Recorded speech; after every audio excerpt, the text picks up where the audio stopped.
একটা বিশেষ পরিস্থিতিতে এখানে উপস্থিত হয়েছি। আমরা প্রায় 24 ঘন্টার বেশি সময় ধরে এখানে অনশনরত রয়েছে আমাদের কুয়েটের শিক্ষার্থীরা। এই ঘটনা 18 ফেব্রুয়ারির পর থেকে 2 মাস ধরে আমরা আন্দোলন করতে করতে পৌঁছেছি। আমরা এক দফায় পৌঁছেছি। সেই এক দফা পৌঁছানোর পর আমরা যখন আমরণ অনশনে বসি 24 ঘন্টা পর ক্যাবিনেট মিটিং থাকে। 2 মাস ধরে ক্যাবিনেট মিটিং হয়নি। 24 ঘন্টা মানে 2 মাস পরে যখন অনশনে বসে 24 ঘন্টা পর ক্যাবিনেট মিটিং হয়, সেই মিটিংয়ে তারা জানায় তারা সকালবেলায় হচ্ছে তাদের একটা টিম আছে।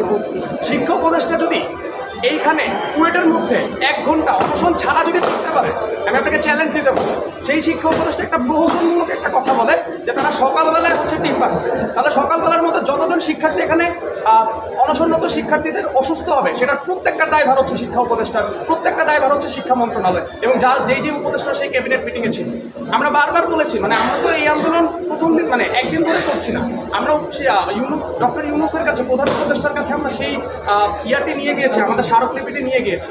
এরপরেও আমরা দেখেছি যে 2 মাস ধরে আমাদের অপেক্ষা করতে হয়। তাহলে এখন আবার কিসের তদন্ত কমিটি? মানে স্মারকলিপি যাওয়ার পরেও কি সেই তদন্ত করার সুযোগ হয়নি? এখন কেন সেই মানে সরজমিনে এসে সেটা করতে হবে? আমরা হচ্ছে সেই কমিটিকে প্রত্যাখ্যান করছি। আমরা বলতে চাই আমরা এখন আমাদের এক দফা